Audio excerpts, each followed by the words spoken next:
तब तक हो नहीं सकता,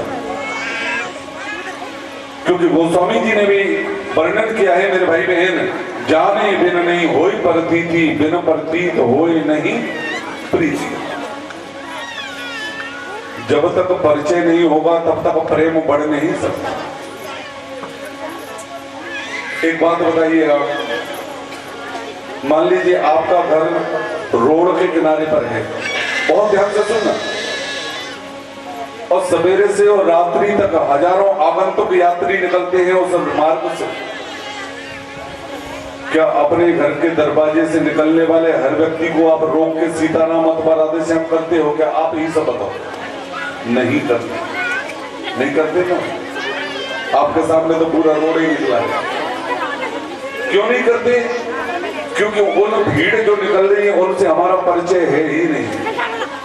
लेकिन उन जाने आने वालों में एक आध कोई परिचित वाला व्यक्ति दिख गया तो आप उससे सीताराम राधे श्याम भी बोलोगे, उसे रोकोगे भी, उससे हालचाल भी पूछोगे। बोले भैया कहाँ जा रहे हो, कैसे हो, बाल गोपाल कैसे? तो तात्पर्य क्या है मेरे भाई बहन, जब तक आप और हम भगवान से कोई नाता नहीं जोड़ेंगे तब तक ये मन भी भगवान में लगने वाला नहीं है। हाँ?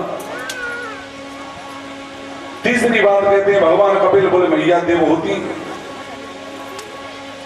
कभी भी भगवान को काल्पनिक मानकर पूजन नहीं करना चाहिए,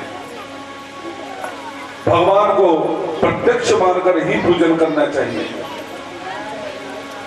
एक सेठ जी थे महाराज, कंजूस मक्खी चूस, और इतने कंजूस सेठ जी थे कि चमड़ी चली जाए लेकिन दमड़ी ना जाए, ऐसे।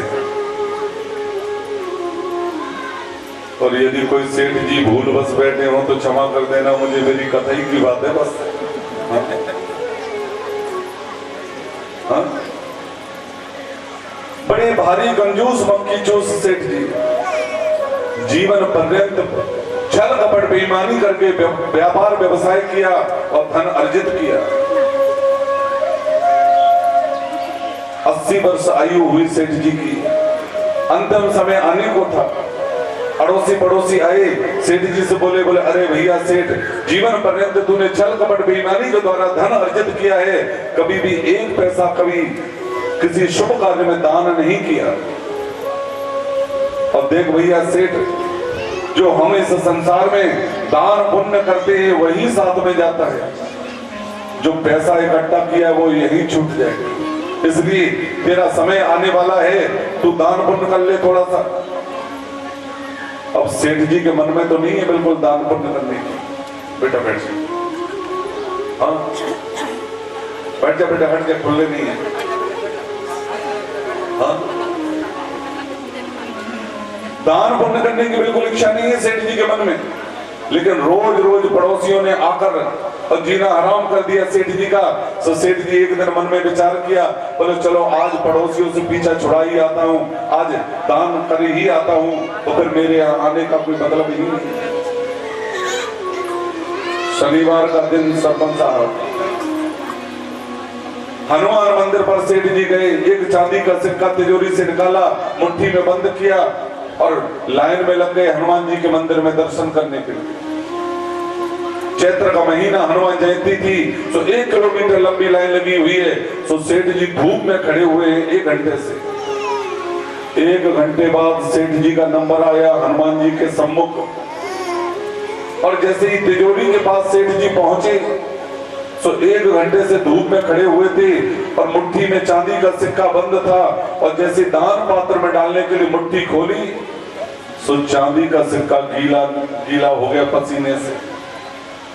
सेठ जी को लगा, बोले हे भगवान, 80 वर्ष से मेरी तिजोरी में मेरा साथ निभा रहा था, मुझे छोड़कर जाना नहीं चाहता, रो रहा है। तो सेठ जी ने झट से वो जेब में वापस रखा और घर आ गए सेठ जी। हाँ, उन्हीं दिनों सेठ जी के नगर में वल्लभाचार्य जी का आगमन हुआ मेरे भाई। हाँ, ये वल्लभ संप्रदाय के संस्थापक हैं वल्लभाचार्य जी। वल्लभाचार्य जी महाराज का आगमन हुआ, सेठ जी को पता चला और सवेरे सवेरे पहुंच गए वल्लभाचार्य जी के चरणों में। बोले प्रभु, जाति से बनिया हूं, लोभी प्रकृति है मेरी, एक पैसा खर्च करना चाहता नहीं, कोई ऐसा उपाय बता दीजिए कि दान भी हो जाए, भजन भी हो जाए, पुण्य भी हो जाए और एक पैसा खर्च भी ना हो। हाँ? वल्लभाचार्य जी बोले भैया सेठ जी, दान पुण्य भजन के लिए धन की कोई आवश्यकता नहीं, हम आपको एक उपाय बता रहे हैं, और सवेरे सवेरे ये नित्य प्रति उपाय करना, तो आपका रोज दान भी होता रहेगा, पुण्य भी होता रहेगा, भजन भी होता रहेगा और एक पैसा भी नहीं खर्च होगा। सो सेठ जी ने चरण पकड़ लिए, बोले महाराज ऐसा ही कुछ बता दो।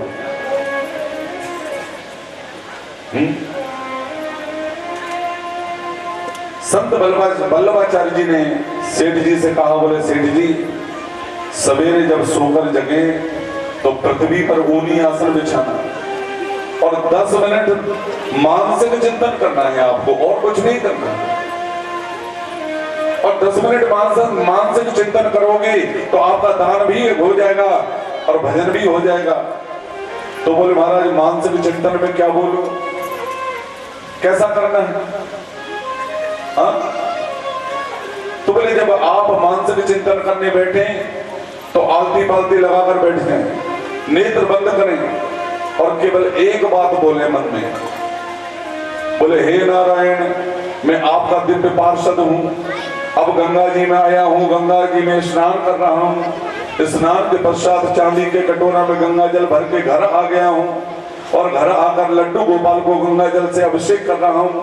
अभिषेक के पश्चात चंदन अर्पित कर रहा हूं, पुष्प अर्पित कर रहा हूं, तुलसी दल अर्पित कर रहा हूं और सबके बाद में चांदी के कटोरा में गैया का दूध लेकर शक्कर घोलकर भोग अर्पित कर रहा हूं। ऐसा 10 मिनट सोचना है, बस आप जाना कहीं नहीं है। हाँ? केवल ये चिंतन करना है, बैठ के नेत्र बंद करके, जाना कहीं नहीं है, ना गंगा जी जाना है, ना दूध लाना है, कुछ नहीं करना है, बस ये सोचना है। परिणाम ये हुआ मेरे भाई बहन कि सेठ जी को पहले दिन 20 मिनट लगे इस मानसिक चिंतन में, दूसरे दिन 30 मिनट लगे, चौथे दिन 40 मिनट बैठे रहे। आज 5 वर्ष हो गए, 5-5 घंटे मानसिक चिंतन में बैठे रहते हैं और 5 वर्ष में सेठ जी को मानसिक चिंतन करते करते ये अनुभूति होने लगी कि हाँ, मैं रोज ही गंगा जी जाता हूँ, गंगा जल भर के लाता हूँ और अपने हाथों से लड्डू गोपाल को जल अर्पित करता हूँ, चांदी के कटोरा में दूध लेकर शक्कर घोलकर भोग लगाता हूँ। ये विश्वास हो गया उनको कि ये मैं रोज करता हूँ।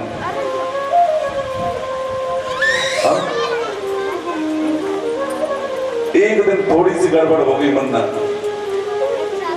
थोड़ी सी गड़बड़। नित्यपति की भांति ये सेठ जी मानसिक चिंतन करने बैठे। अब इन्होंने बोलना आरंभ किया, बोले हे भगवान, मैं आपका दिव्य पार्षद हूं, अब गंगा जी में स्नान कर रहा हूं, स्नान के पश्चात चांदी के कटोरा में गंगा जल भर के घर आ गया हूं, घर आकर और लड्डू गोपाल को जल अर्पित कर रहा हूं, बाकी बाद में चंदन पुष्प अर्पित कर रहा हूं और सबके बाद में चांदी के कटोरा में गैया का दूध लेकर और शक्कर घोलकर भोग लगा रहा हूं। बस यही गड़बड़ हो गई है। भगत जी को क्या लगा, बोले आज दूध में शक्कर ज्यादा डल गई है। हाँ, अब जाति से बनी है और कंजूस, सो मन में विचार किया, बोले एक दिन की पूजा तो है ना, रोज रोज करनी है, ऐसी शक्कर रोज ज्यादा पड़ती रही तो मेरा भंडार खाली हो जाएगा। सो सेठ जी ने मन में विचार किया, अभी पूरी शक्कर इसमें घुली नहीं होगी दूध में, चलो निकाल लेता हूँ, कल के काम आ जाएगी। और जैसे ही हाथ आगे बढ़ाया सो भगवान प्रकट होकर हाथ पकड़ लिया सेठ जी। बोले दारी के मानसिक शक्कर मानसिक दूध जामो, तेरे बाप को कछु खर्चा है रोवे जो कंजूसी कर भी लगो है। हाँ? कहने का तात्पर्य क्या है मेरा, केवल हंसने की बात नहीं है ये मेरे भाई में, बहुत गहरी बात है। करत करत अभ्यास के जड़मत होत सुजान, रसनी यावत जात ही सिल पर होत निशान। जिस चीज का चिंतन ज्यादा बढ़ जाता है वो स्वभाव में और हमारे विचारों में प्रकट होने लगती है वो चीज।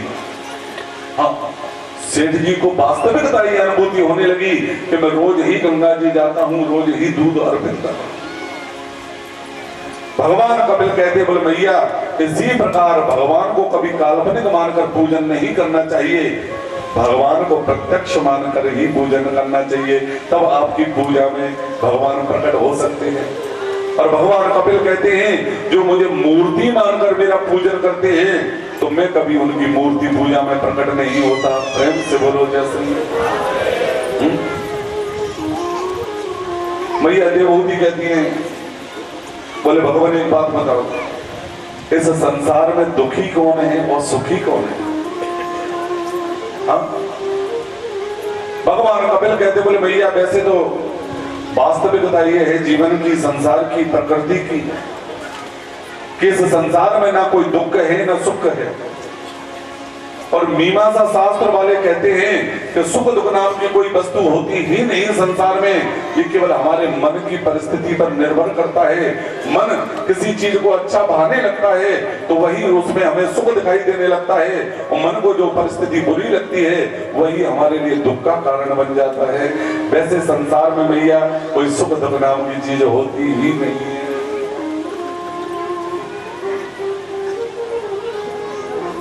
और यदि सुख दुख होता तो रिंकू भैया भगवान कपिल कह रहे हैं, दीन कहे धनवान सुखी, दीन कहे धनवान सुखी, धनवान कहे सुख राजा तुम्हारी, और राजा कहे महाराज सुखी, महाराज सहे सुख तुम्हारी, राजा कहे महाराज सुखी, महाराज कहे सुख तुम्हारी, राजा कहे महाराज सुखी, महाराज कहे सुख तुम्हारी, राजा कहे महाराज सुखी, महाराज कहे सुख तुम्हारी, राजा कहे महाराज सुखी, महाराज कहे सुख तुम्हारी। इंद्र कहे चतुरानन सो, इंद्र कहे चतुरानन को सुख, और ब्रह्मा कहे सुख विष्णु को भारी। और भगवान कपिल कह रहे हैं अब यहाँ मैया देवहूति से, तुलसीदास विचार कहे हरि हर्ष विलास जीव तुम्हारी, तुलसीदास विचार कहे हरि हर्ष विलास जीव तुम्हारी, तुलसीदास विचार कहे हरि हर्ष विलास जीव तुम्हारी, तुलसीदास विचार कहे हरि भजन बिना सब जीव तुम्हारी, तुलसीदास विचार कहे हरि हर्ष विलास जीव तुम्हारी। भगवान कपिल कहते बोले मैया देवहूति, संसार में सुख तो किसी के पास भी नहीं है, सुख केवल उन संतों के चरणों में है जो घर बार संसार का परित्याग करके और केवल उसका नाम का आश्रय प्राप्त करके और उसके भजन के आश्रय के सहारे रहते हैं। केवल सच्चा सुख उन संतों के चरणों में ही है।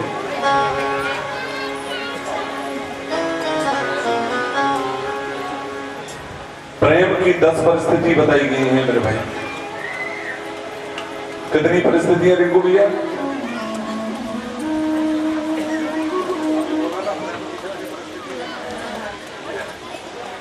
प्रेम की 10 परिस्थिति बताई गई है। अब कथा नहीं सुनोगे, बातचीत करोगे तो कहां से समझ में आएगी? हाँ? और जीव जब प्रेम की 10वीं परिस्थिति में प्रवेश करता है मेरे भाई बहन, तब उस जीव का संपूर्ण शरीर जल बनकर बहना आरंभ हो जाता है, जल में परिवर्तित हो जाता है, पिघल जाता है। और यही मैया देवहूति के साथ हुआ बहन। मैया देवहूति ने जब भगवान के प्रेम की 10वीं परिस्थिति में प्रवेश किया तो मैया देवहूति का संपूर्ण शरीर जल बनकर बहना आरंभ हुआ और वो उस जल ने सिद्धिद्धा नाम की नदी का रूप धारण किया। भगवान कपिल खड़े हुए सिद्धिद्धा नाम की नदी से 3 बार आचमन किया और भगवान कपिल अंतर ध्यान हो गए। प्रेम से बोलो जय श्री। मेरे भाई बहन, आज भी आप और हम मकर संक्रांति के पावन पर्वों पर गंगा सागर क्षेत्र जाते हैं। वो गंगा सागर क्षेत्र ही भगवान कपिल का आश्रम है। नित्य प्रति आज भी मेरे कपिल भगवान वहीं विराजमान रहते हैं। मैया देवहूति का वंश आगे नहीं चला। मैया देवहूति 3 बहनें हैं, आकृति, देवहूति और प्रसूति। हाँ, जो प्रसूति नाम की बहन है वो दक्ष नाम के प्रजापति को ब्याही है और जो आकृति नाम की, प्रसूति नाम की जो बहन है दक्ष प्रजापति को ब्याही गई महाराज। और आकृति का विवाह रुचि प्रजापति के साथ संपन्न हुआ और इन्हीं रुचि प्रजापति के यहाँ साक्षात भगवान यज्ञदेव का प्रादुर्भूत हुआ। दक्ष महाराज की कन्या का नाम है सती महारानी और इन सती महारानी का बड़े धूमधाम से आज भगवान भूत भावन के साथ विवाह संपन्न हो गया और यहाँ से आरंभ होने वाली है भगवान की परम पवित्र कथा सती चरित्र। आइए 2 मिनट आप सभी भगवान श्री शंकर के चरणों में हाजिरी लगा लें। उसके पश्चात सती चरित्र में प्रवेश करेंगे। आप सभी मेरे साथ बोलेंगे, ओम नमः शिवाय, ओम नमः शिवाय, हर हर भोले नमः शिवाय, ओम नमः शिवाय, ओम नमः शिवाय, ओम नमः शिवाय, ओम नमः शिवाय, हर हर भोले नमः शिवाय, नमः शिवाय, ओम नमः शिवाय, हर हर भोले नमः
शंकर भगवान की जय जय श्री राम। बहुत ध्यान से सुनना आप सब। त्रेता युग का प्रसंग है ये। एक बार त्रेता युग माही शंभु गए कुंभज ऋषि पाही।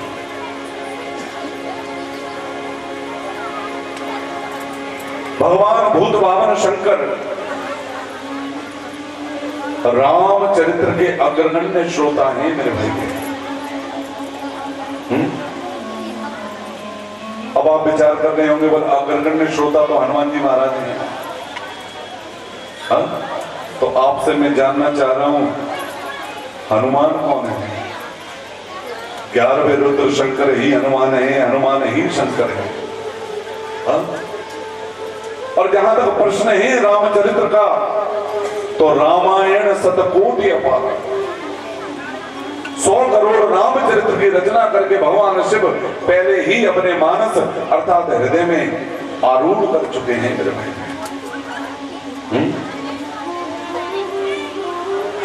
और दिन रात मेरे भोले बाबा स्वयं अकेले नहीं, पूरे परिवार को साथ रखकर और दिन रात राम नाम में ही डूबे रहते हैं मेरे भाई। आज जब हम भूत भावन भगवान के मन में रामचरित्र श्रवण करने की इच्छा प्रकट हुई, तो मैया सती को साथ लिया और वायु मार्ग से कुंभज ऋषि, कुंभ कहते हैं घड़े को, घड़े से जिनका जन्म हुआ, नाम तो उनका अगस्त ऋषि है, लेकिन घड़े से जन्म होने के कारण संसार उन्हें कुंभज ऋषि कहता है। हाँ?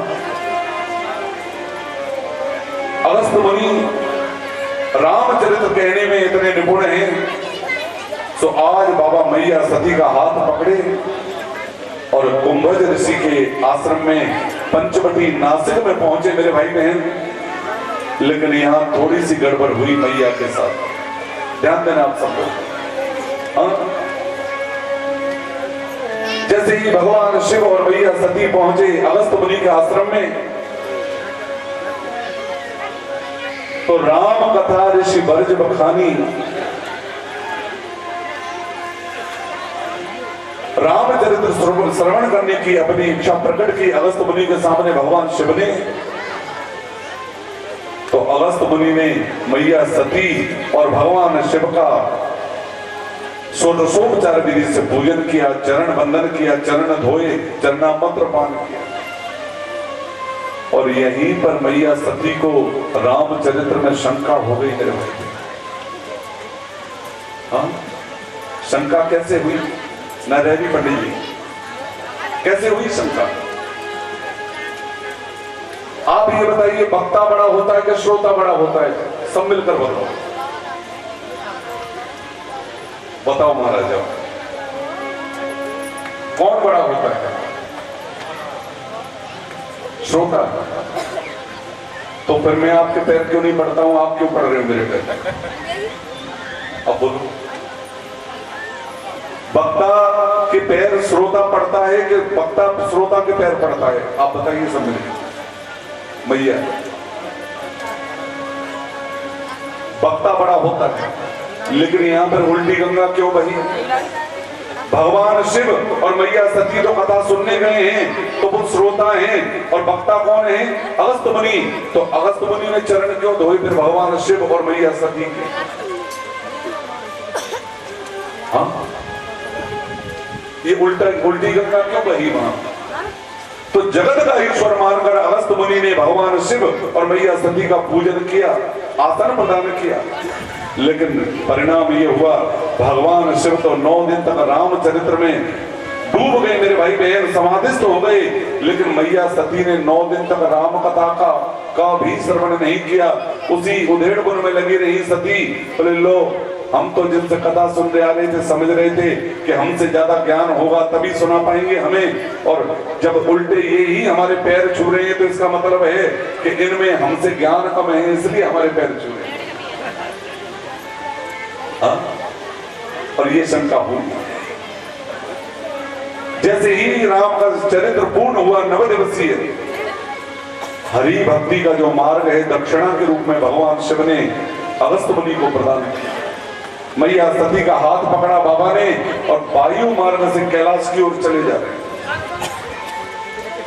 भगवान शिव मन में विचार करते हैं कि इन कानों से मैंने अपने राम जी की कथा सुन ली, ये कान धन्य हो गए। अगर नेत्रों से दर्शन भी प्राप्त हो जाएं तो ये नेत्र भी धन्य हो जाएं, क्योंकि उस समय राम और लक्ष्मण दोनों मैया जानकी की खोज में उसी पंचवटी नासिक क्षेत्र में भ्रमण कर रहे थे। और बाबा ने ये इच्छा प्रकट की और नेत्र खोले बाबा ने, तो नीचे दिखाई पड़ गए मेरे राम जी। जय सच्चिदानंद करके भगवान शिव ने दूर से ही प्रणाम किया रघुवर को। अब पास जा नहीं सकते, क्यों? क्योंकि राम जी का गुप्त अवतार है, पास जाने पर भेद खुल सकता है। और यहाँ पर एक शिक्षाप्रद बात है, ध्यान देना। अगर जीवन में हम अपने किसी बड़े के साथ चल रहे हैं मार्ग में और हमारे किसी बड़े ने किसी के चरण छुए हैं, तो छोटे को ये नहीं पूछना चाहिए बोले मैं भी पैर छूऊं कि नहीं। जब बड़े छू चुके हैं तो आपको तो स्वतः ही झुक जाना चाहिए। जब भगवान शिव ने ऊपर आकाश मंडल से प्रणाम किया तो यहाँ पर सती को भी प्रणाम करना चाहिए था, लेकिन सती ने यहाँ भी प्रणाम नहीं किया राम जी को। क्यों? क्योंकि सती को यहां भी शंका हो गई राम जी। सती महारानी मन में विचार करने लगी, बोले ये कैसा ब्रह्म है? अगर ये ब्रह्म होता तो क्या इन्हें पता नहीं कि इनकी पत्नी इस समय है कहां? ये साधारण मनुष्य की तरह रोते बिलखते हुए अपनी पत्नी का खोज कर रहे हैं। अरे ये तो कोई ब्रह्म नहीं हो सकता, ये तो अयोध्या वाले महाराज दशरथ के राजकुमार पुत्र हैं, ये ब्रह्म नहीं है। और जब दूसरी बार शंका हुई तो भगवान शिव तो अंतर्यामी है, सब समझ गए मैया सती के हृदय की बात। भगवान शिव मुस्कुराए सती की ओर और धीरे से सती से निवेदन किया, बोले सती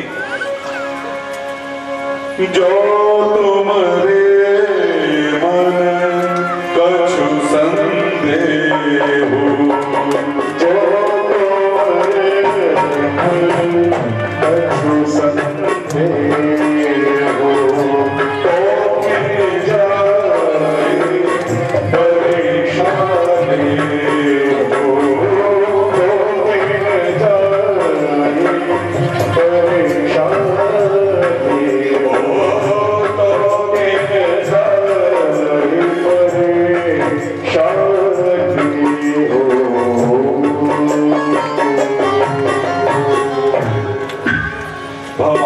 समझ गए सती के मन की बात। बोले सती तुम्हारे मन में कोई संदेह है मेरे राम जी के लिए? हाँ, अगर तुम्हारे मन में कोई शंका है, संदेह है, तो सिद्धांत यहां लागू होता है माई बाप। जीवन में पहली बात तो यह है कि संदेह मन में आना नहीं चाहिए। चाहे भगवान का चरित्र हो, चाहे परिवार रूपी जीवन की गाड़ी हो, अगर एक बार मन में शंका उत्पन्न हो गई तो ये जीवन समाप्त कर दे। शंका जीवन में आ जाए तो जितने जल्दी उसका समाधान हो सके समाधान कर लेना चाहिए, नहीं तो ये जीवन समाप्त हो। भगवान शिव बोल पड़ी, बोले देवी आपके मन में कोई शंका है, संदेह है, तो मेरे राम जी यहाँ से ज्यादा दूर नहीं है, इसी वन में हैं, आप चली जाओ अपनी शंका का समाधान कर लो। चली सती शिव आयस पाई, चल तो दिए आज्ञा प्राप्त करके, लेकिन देखिए यहाँ पर एक सिद्धांत तो और लागू होता है।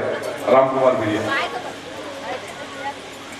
कहते हैं कि बाल्यकाल में स्मरण शक्ति तीव्र होती है व्यक्ति की, युवावस्था में कार्यशैली प्रबल होती है व्यक्ति की, और वृद्धावस्था में विचार शक्ति प्रबल हो जाती है, क्योंकि पूरे जीवन का निचोड़ होता है उनके पास में। तो कभी भी कोई महत्वपूर्ण कार्य करने जाए तो अपने बुजुर्गों से बिना परामर्श लिए किसी विशेष कार्य को करने नहीं जाना चाहिए। और भगवान शिव जब कह रहे हैं, बोले तुम्हारे मन में कोई शंका है, जब स्वयं मैं प्रणाम कर चुका हूं तो आपको शंका करने की जरूरत नहीं। लेकिन सती नहीं मानी और चली सती शिव आयस पाई, चल तो दी। लेकिन अब मार्ग में पश्चाताप हो रहा है, बोले कर ही विचार करो का भाई, अब क्या करना। मैंने संकल्प तो ले लिया उस ब्रह्म की परीक्षा का और निकल भी गई मैं, लेकिन अब क्या करूं मैं। मेरे भाई बहन, यहाँ शंभु असमन अनुमाना दक्ष सुता कहूं नहीं कल्याण। भगवान शिव मन में विचार करते हैं कि सती ने जो राम जी की परीक्षा का संकल्प मन में लिया है, इसमें सती की कुशलता नहीं है। मोरे कहो न संशय जाई विध विपरीत भलाई नहीं, मेरे समझाने पर भी संशय दूर नहीं हुआ। हाँ, लेकिन एक बात बताएं, प्रश्न खड़ा हो जाता है, बहुत ध्यान से सुनना बुजुर्ग लोग।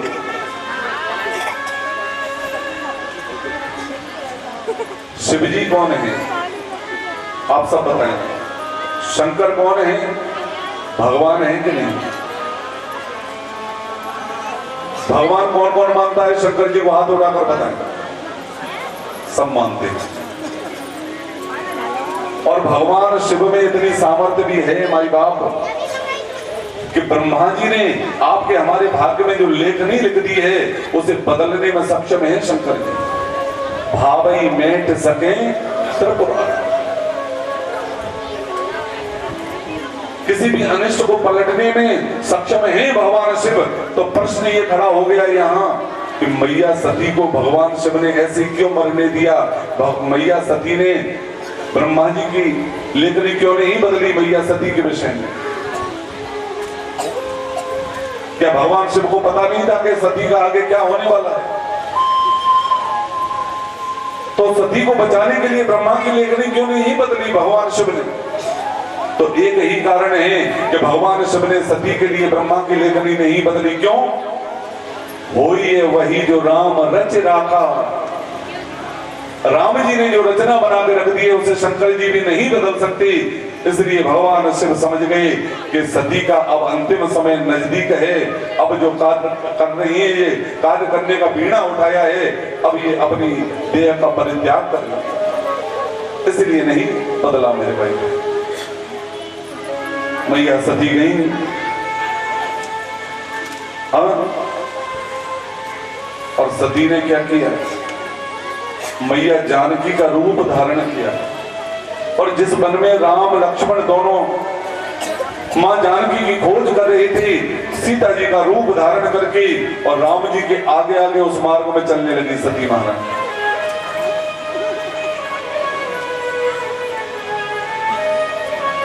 तो यहां पर भी एक गहरी बात है, आप और हम जीवन में मुखौटा तो किसी का भी पहन सकते हैं। चुनाव आता है तो मोदी का फोटो लगा लेते हैं ना चेहरे के सामने। तो जीवन में आप और हम मुखौटा तो किसी का लगा सकते हैं, चेहरा लगा सकते हैं, लेकिन वो चेहरा कामयाब तभी होगा जब उस व्यक्ति के विचार भी आपके अंदर आ जाएंगे।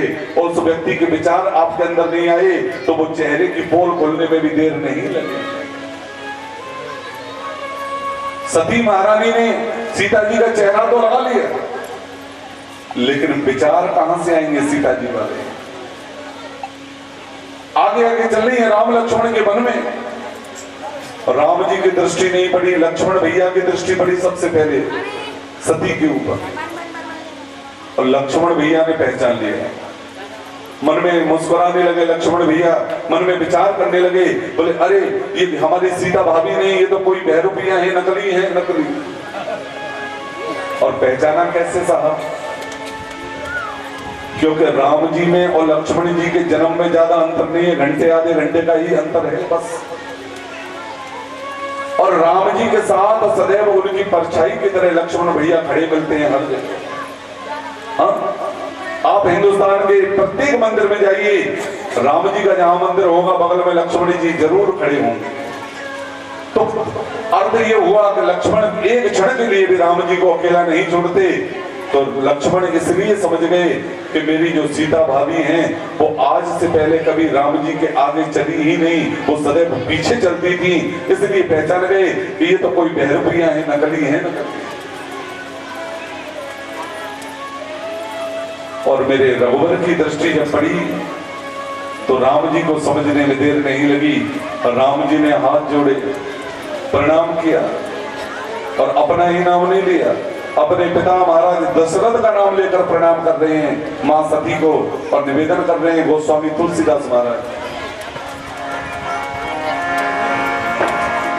जोरे पान प्रभु कीन प्रणाम, जोरे पान प्रभु कीन प्रणाम, जोरे पान प्रभु कीन प्रणाम, विकान प्रभु कीन प्रणाम, पिता समेत निज नाम, पिता समेत निज नाम। प्रणाम किया रघुवर ने जी को बोले मां मैं दशरथ नंदन श्री राम आपके चरणों में प्रणाम करता हूं। और राम जी मुस्कुरा रहे हैं मैया सती की ओर और धीरे से राम जी पूछने लगे, बोले मां आप जानती हो मैंने जानकी को इस वन में थोड़ी देर के लिए अकेला छोड़ दिया। इस वन में बड़े बड़े राक्षस बड़े बड़े दैत्य रहते हैं और थोड़ी देर के लिए अकेला छोड़ा, कोई दैत्य हरण करके ले गया और आप इस वन में अकेली। मानो कहना चाह रहे राम जी कि आपका भी हरण ना हो जाए। तो राम जी पूछ लिए कहाँ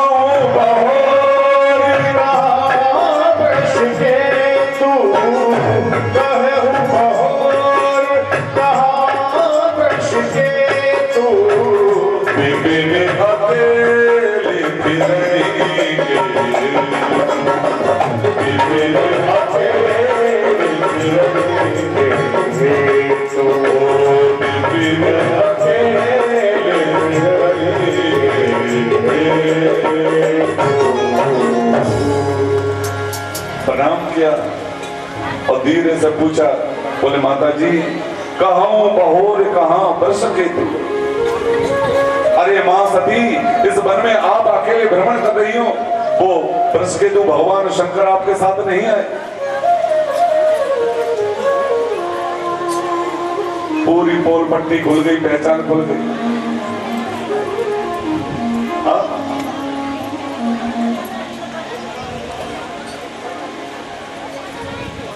और जब पोल पट्टी खुली तो अब क्या बोलने के लिए बचा है सती के पास।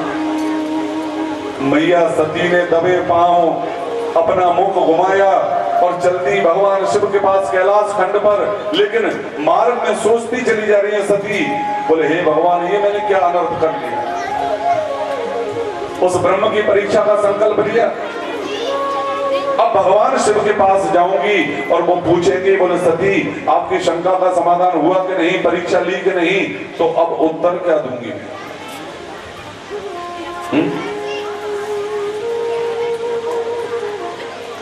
पूज्य पाद गोस्वामी जी यहाँ वर्णन करते हैं मेरे भाई बहन, जब सती पहुंची भगवान शिव के पास, जोरे पान प्रभु की न प्रणाम, पिता समेत लीन निज नाम। और मैया सती सोच रही है मैं शंकर कर कहा न माना, निज अज्ञान राम पर आना। मैं शंकर कर कहा न माना, अरे भगवान शिव ने मुझे हर प्रकार से समझाने का प्रयत्न किया लेकिन मैंने एक भी बात नहीं मानी। जाए उत्तर अवधेय हूं कहा, अब जाकर मैं उत्तर क्या दूं। हम सती महारानी पहुंची भगवान शिव के पास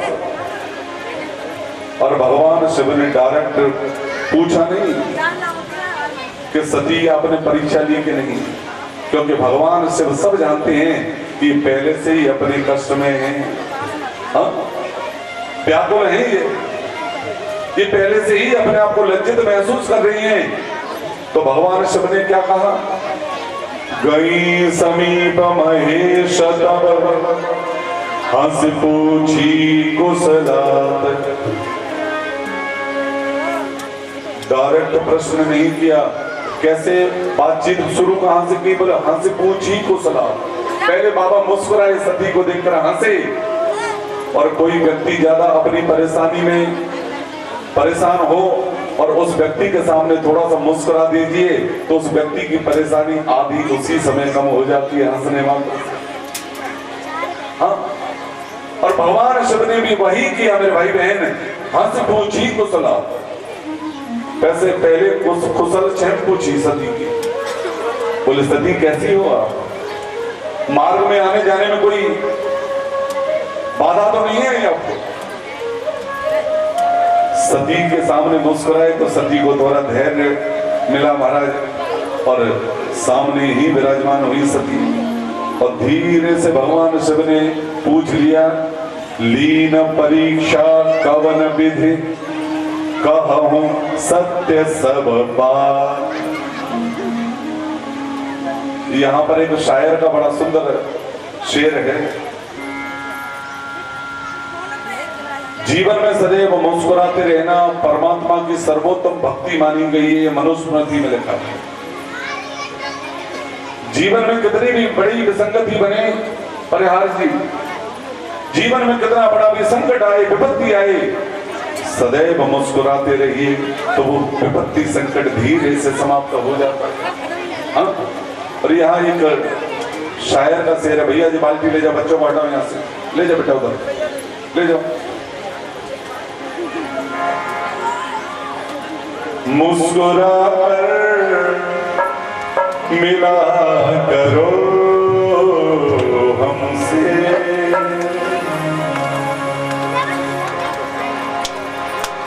मुस्कुरा कर मिला करो हमसे, मुस्कुरा कर मिला करो हमसे, मुस्कुरा कर बहुत ध्यान से सुनना, करो हमसे, कुछ कहा और सुना करो हमसे, मुस्कुरा कर मिला करो हमसे।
दुश्मनी से मिलेगा क्या तुम?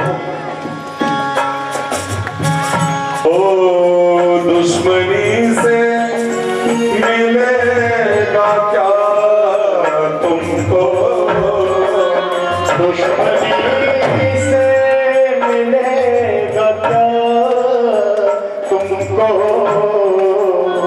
दुश्मनी से मिलेगा क्या तुमको? और इसलिए कहना है मेरा, दोस्त बनकर रहा करो हमसे।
देख लेते हैं सात पर्दों में। बहुत आध्यात्मिक भाव है इस पंक्ति का। उस ब्रह्म के आगे आप और हम चाहे 1000 वस्त्र क्यों न पहनने, तब भी उस परब्रह्म के सामने सब निर्वस्त्र ही। और यही भाव है क्या? ओ देख ले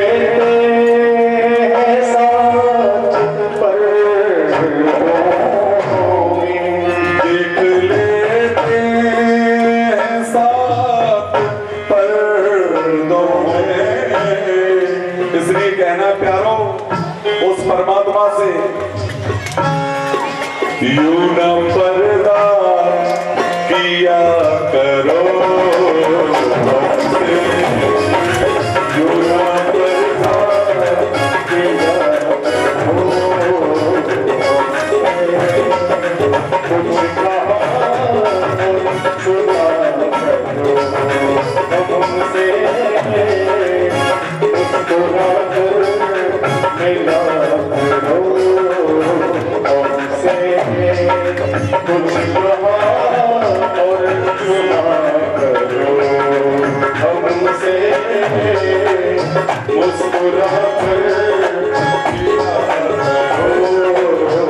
हमसे, मुस्कुरा कर मिला करो हमसे, मुस्कुरा कर मिला करो हमसे। प्रेम से बोलो जय श्री। आज भैया वो ऐसा लग रहा है एकादशी है क्या महाराज आज? हाँ, तो फिर आवाज ना निकल रही। कल तो बहुत जोर जोर से चिल्ला रहे सब। अरे दावादारों ने जोर से बोलो जय श्री। हाँ। कहीं समीप महेश तब हंस पूछी कुशला, कुशल मंगल पूछा मुस्कुराकर मेरे भाई बहन। और धीरे से बाबा पूछ रहे लीन परीक्षा कवन विधि कहूं सत्य सब। आप ध्यान देना रामोदर, अगर कोई आपसे पूछ रहा हो बोले झूठ मत बोलना, सत्य सत्य कहना, तो इसका मतलब है झूठ 1% भी नहीं मिलाना है इसका, है? भगवान शिव कह रहे बोले लीन परीक्षा कवन विधि कहूं सत्य सब। और मैया सती उत्तर क्या दे रही है? कछुन परीक्षा लीन गोसाई कीन प्रणाम तुम्हारे।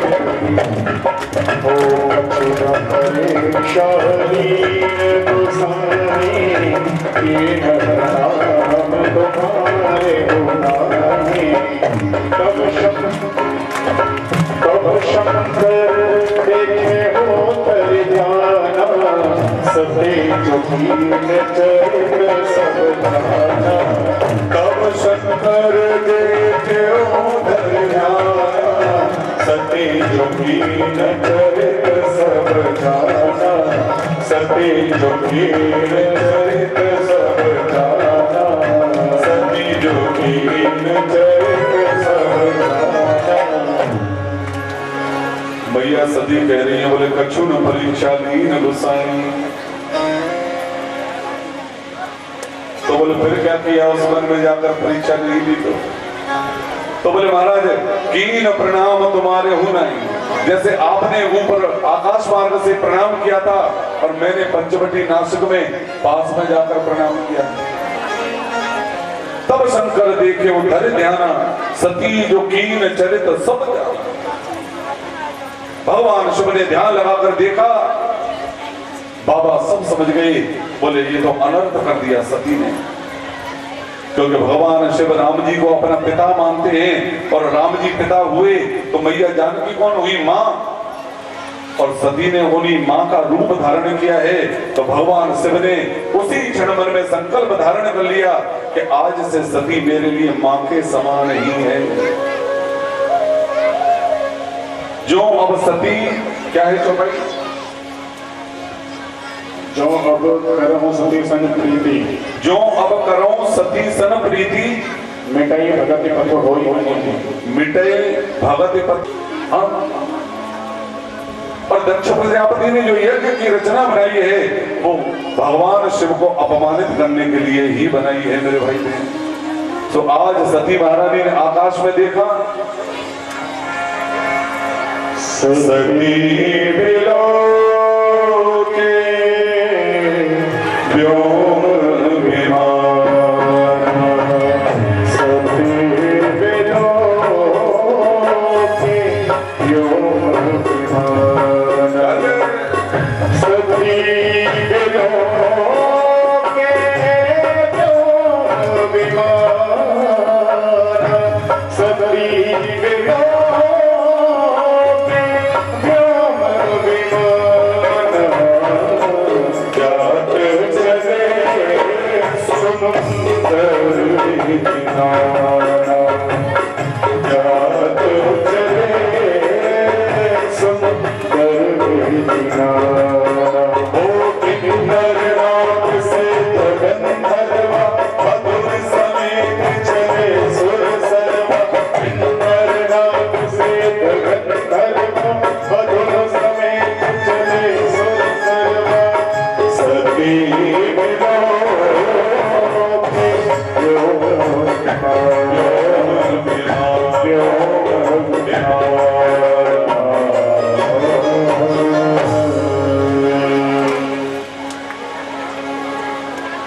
सती बिलो के व्योम विमाना, जात चले सुंदर विधि नाना। किन्नर नाग सिद्ध गंधर्वा, बधुन समेत चले सुर सरवा। सबके सब अपने अपने विमानों में आरूढ़ होकर और कैलाश के ऊपर से उड़े। सती महारानी ने कौतूहल बस पूछा, बोले भैया आज आप सवेरे सवेरे सब कहां जा रहे हो? सबके सब देवता कुटिल हंसी से हंसने लगे सती महारानी की ओर।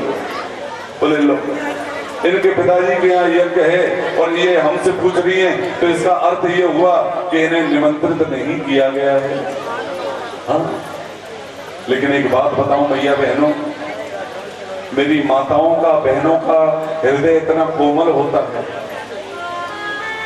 मायके पक्ष से इतना प्रेम होता है मैया बहनों को कि मैया ससुराल में चाहे 80 वर्ष की बूढ़ी मैया क्यों ना हो जाए, लेकिन मायके की याद चलेगी, मामा की याद चलेगी तो मैया की आंखन में 2 बूंद जल आ ही जाता है। प्रेम से बोलो जैसे।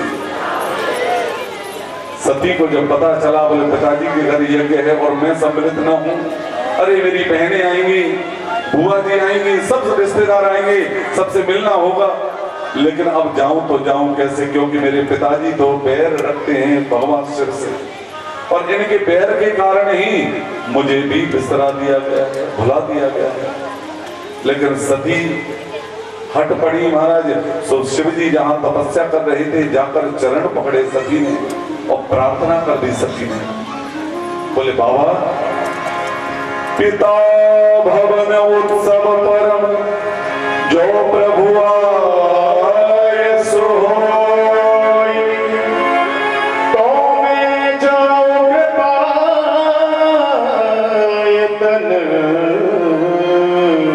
सुंदर देखन सो। सती ने चरण पकड़े भूत भावन भगवान के प्रार्थना की, बोले बाबा, पिता भवन उत्सव परम जो प्रभु आयस होए, तो मैं जाऊं कृपायतन सुंदर देखन सोए। बाबा, आपकी अनुमति हो जाए, आपकी आज्ञा हो जाए तो मैं भी अपने पिताजी की यज्ञ में सम्मिलित हो जाऊं। भांति अनेक शंभु समझावा भाभी बसन ज्ञान बोला। हर प्रकार से समझाने का प्रयत्न किया भगवान शिव ने, लेकिन जब सती हट पड़ी तो नंदी आदि जो मुख्य गण थे भगवान शिव के, उनको आदेश दिया, बोले नंदी जी, सती के जितने दिव्य आभूषण हैं, दिव्य वस्त्र हैं, उन सबको साथ ले जाओ और सती को इनके पिता की यज्ञ में छोड़े आओ। यहां पर गोस्वामी जी निवेदन कर रहे हैं, पिता भवन जब गई भवानी, दक्ष त्रास काहू न सनमानी, सादर भले एक माता भगिनी मिली, बहुत मुस्काता।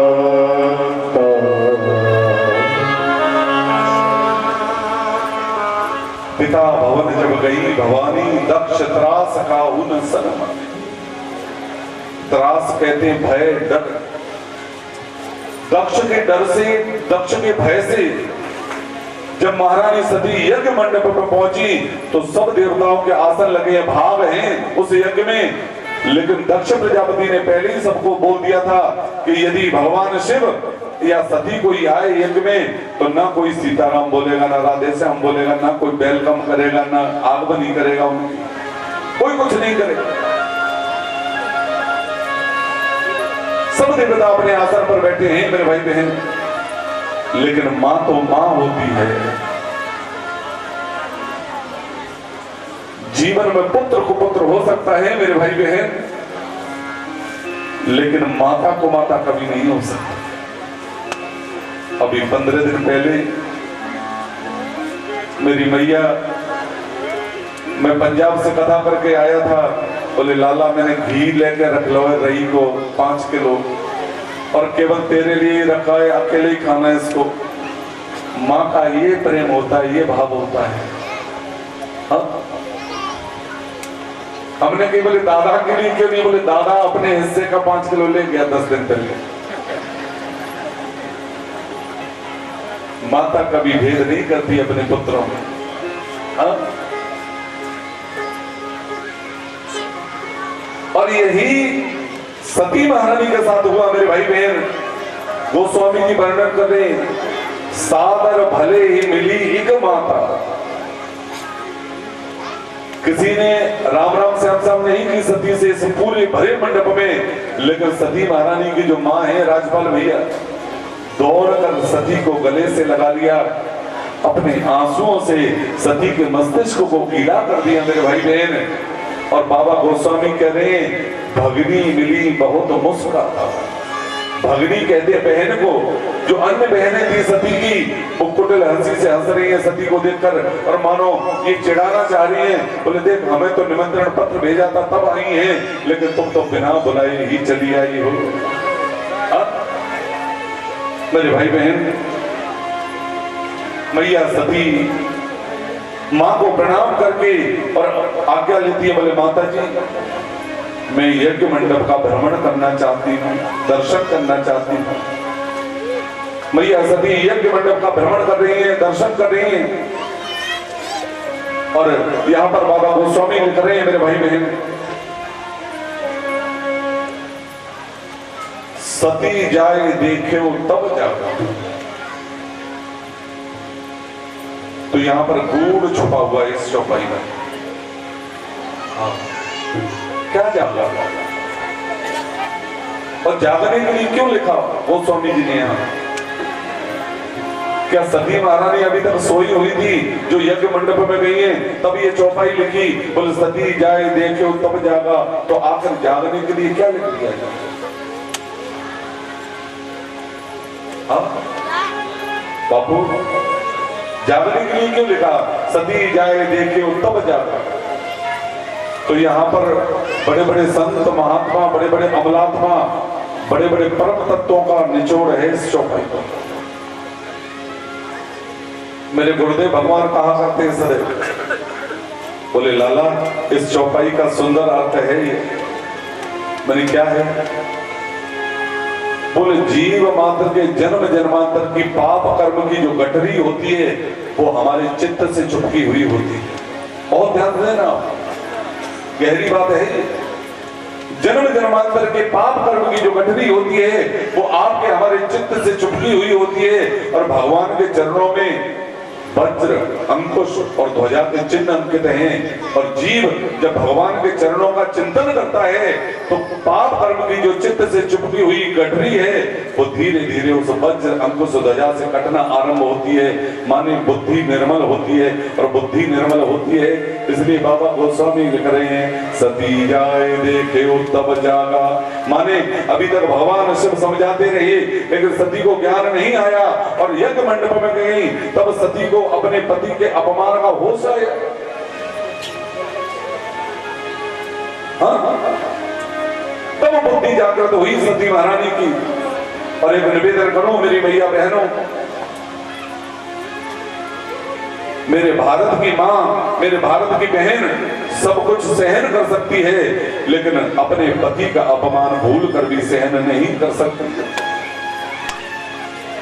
अरे अपने पति के अपमान के लिए तो मेरे भारत की मां बहन यमराज से भी लड़ जाया करती हैं। प्रेम से बोलो जैसे। वो स्वामी जी ने यहां तुरंत लिख दिया, कलम चला दिया, शिव अपमान न जाहि सही हृदय न होय प्रबोध सकल सभय हटि हटक तब बोली बचन सक्रोध। शिव अपमान न जाए सह हृदय न होय प्रभु। मेरा लाला, मेरा छोटा भैया पंडित अरविंद शास्त्री जी सबलगढ़ से पधारे हैं। शास्त्री जी के लिए एक बार आप बहुत जोरदार ताली बजाकर मेरे लाला का, मेरे छोटे भैया का स्वागत करें, वंदन करें, अभिनंदन करें।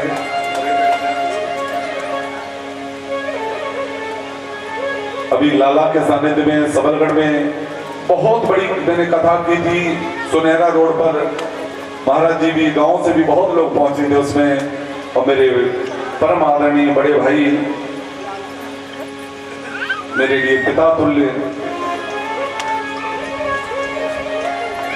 श्रीमान राजेंद्र सिंह यादव साहब, दा भाई पूरे 7 दिन परिवार सहित कथा सुनी थी। और मैं भागवत धर्म मंच से प्रार्थना कर रहा हूं, बोले हे ठाकुर जी मेरे दा भाई की आत्मा को अपने चरणों में सदैव स्थान प्रदान करना, सदैव स्थान प्रदान करना। सत्य कह रहा हूं, ग्वालियर मुरैना क्षेत्र में आसपास में जहां भी कथा होती थी सदैव दा भाई परिवार सहित उस कथा में पहुंचते थे। ग्वालियर जब भी आते थे घर मेरे जरूर आते थे, बिल्कुल छोटे भाई जैसा स्नेह रखते थे। हाँ? पिता भवनोत्सव परम शिव अपमान न जाए सहे हृदय न होय प्रबोध। हाँ। मैया सती ने जब अपना पति भूत भावन शंकर का इतना घोर अपमान देखा मेरे भाई बहन, मैया सती के क्रोध के मारे नेत्र लाल लाल हो गए, होठ कांपने लगे, फड़कने लगे, भुजाएं फड़कने लगी मेरे भाई बहन। और बीच यज्ञ मंडप में खड़ी हुई सती और दोनों भुजाएं उठाई मैया सती ने। और मैया सती जितने सभासद बैठे हैं उस यज्ञ मंडप में सबको डांटते हुए डपटते हुए और मैया सती क्रोध में बरस पड़ी सब पर। और मैया सती कहने लगी, सुनहु सभासद सकल मुनिंदा, करी सुनी मेरे सब कर निंदा। तामंद मति निंदत ते, सत्य शुभ संभव यते। अजब गुरु तेहि देहि, गुरुधर चंद्र मौल वृष देहु। श्रीमद् भागवत कुछ कहता है शास्त्री जी। श्रीमद् भागवत में अलग वर्णन है। जो यज्ञ का प्रधान कुंड है ना, उसमें भगवान शिव को हृदय में धारण करके स्मरण करते करते मैया सती ने यज्ञ कुंड में कूद कर ही अपनी जीवन लीला समाप्त की है। प्रेम से बोलो जय श्री। और जैसे ही सती ने अपनी देह का परित्याग किया मेरे भाई बहन, समाचार सब शंकर पाए, वीरभद्र कर कोप पठाए। भगवान शिव ने अपनी जटाओं से एक जटा उखाड़ी, पृथ्वी पर पटकी, उससे एक शिव गण उत्पन्न हुए। बोलिए वीरभद्र भगवान की जय।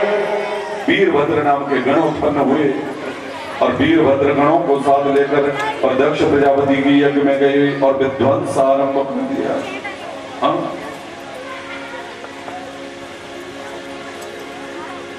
महाराज पहले तो सबसे पहले भंडार गृह में प्रवेश किया। अब कोई छोटा मोटा यज्ञ तो था नहीं महाराज। हजारों मन मिर्ची के बोरे, हजारों मन नमक के बोरे, हजारों मन आटे के बोरे, हजारों मन शक्कर। और ये और देखिए शास्त्र का विधान है, यज्ञ चाहे छोटी हो अथवा बड़ी हो, यज्ञ की यदि पूर्णाहुति नहीं हुई तो इस पृथ्वी पर उत्पात भी खड़ा हो सकता है, प्रलय भी हो सकती है। अब पूर्णाहुति कैसे हो? क्योंकि पूर्णाहुति के लिए मुख्य यजमान चाहिए और मुख्य यजमान तो यज्ञ कुंड में स्वाहा हो चुके हैं। तब समस्त देवता गाते बजाते हुए और कैलाश पर्वत पर भगवान भूत भावन को मनाने जा रहे हैं। आप चाहो तो आप भी हम लोगों के साथ नेत्र बंद करके और कैलाश की यात्रा कर रहे हैं, बहुत आनंद आएगा। अरे भोले को कैसे मैं मनाऊं रे,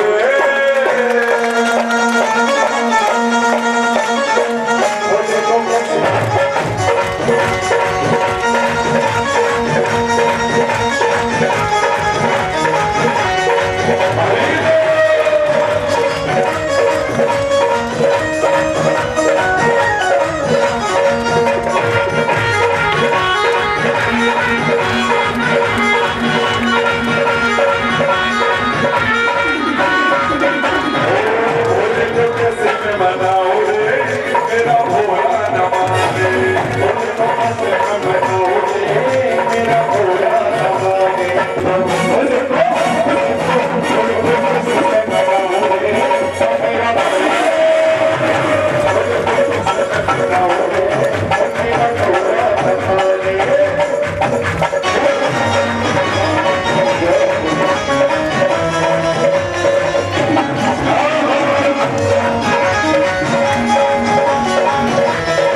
पतये हर हर महादेव। ऐसे तीनों लोक प्राप्त करके और इंद्रादि देवताओं को प्रदान कर दे। तब भगवान कश्यप ने मैया अदिति को एक व्रत बताया जिसे पयोव्रत कहा जाता है मेरे भाई। और ये सिद्ध व्रत है भागवत का, प्रामाणिक है मेरे भाई बहन। इस पयोव्रत का प्रभाव ये है भैया बहनों कि जिस बेल में चाहे पुष्प आते हो अथवा न आते हो, तो जो बहन इस पयोव्रत को करती है तो फल की प्राप्ति अवश्य हो जाती है। कई जगह मेरी बहनों ने, मेरी मैयाओं ने इस पयोव्रत की विधि पूछी है मुझसे, जिनके घर पुत्र अथवा कन्या नहीं है। ये फाल्गुन मास में प्रतिपदा से लेकर और त्रयोदशी तक किया जाता है। भगवान कश्यप ने ये पयोव्रत बताया मैया अदिति को। मैया अदिति ने भावपूर्ण होकर ये व्रत किया और व्रत के फलस्वरूप आज मैया अदिति के आंगन में बटुकनाथ वामन भगवान प्रकट हो गए। बोलिए बटुकनाथ वामन भगवान की जय जय जय श्री राधे। केवल 52 अंगुल के हैं महाराज।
जाओ।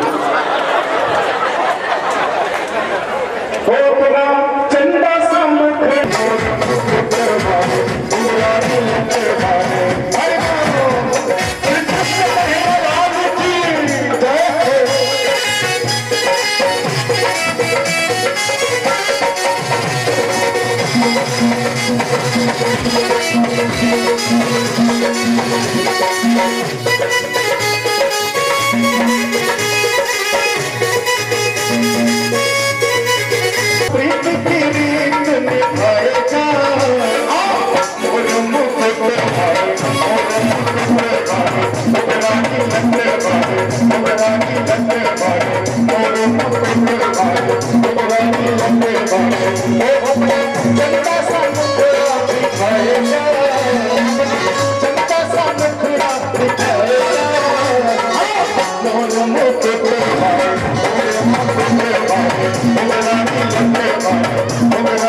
जग के मंगल की आरती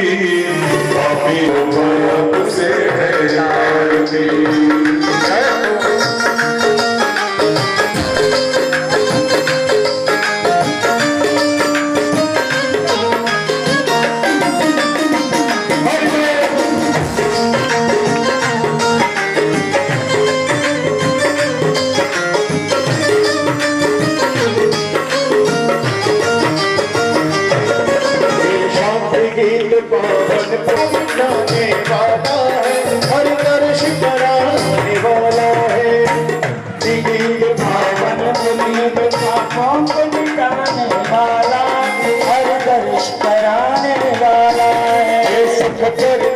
ये दुख हरने सुख करने दुख हरने श्री सुमन की आरती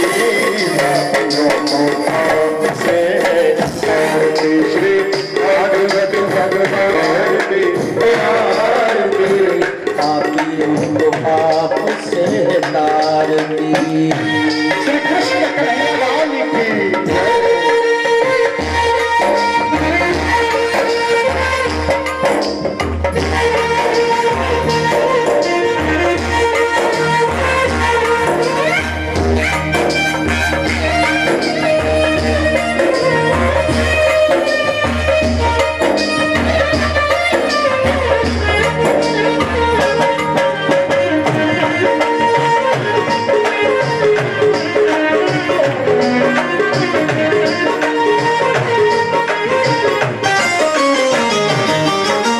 मधुर बोल सद पंथ बोल सन घनश्याम यही घनश्याम यही हो श्री राम यही घनश्याम यही श्री राम यही घनश्याम यही के महिमा की आरती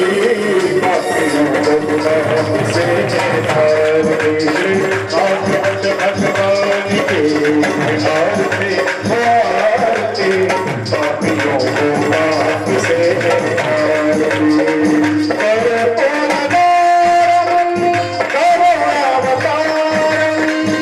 संसार सारम भुज दिन सजात संतन हृदयार दिलते भवम भवानी शक्तिकाय श्रवणाय भगवते बालकृष्णाय नमः सुगंधित मंत्रपुष्पांजलिं समर्पयामि। भागवत भगवान के वृंदावन के प्यारी लाल के राधे रानी सरकार के गिर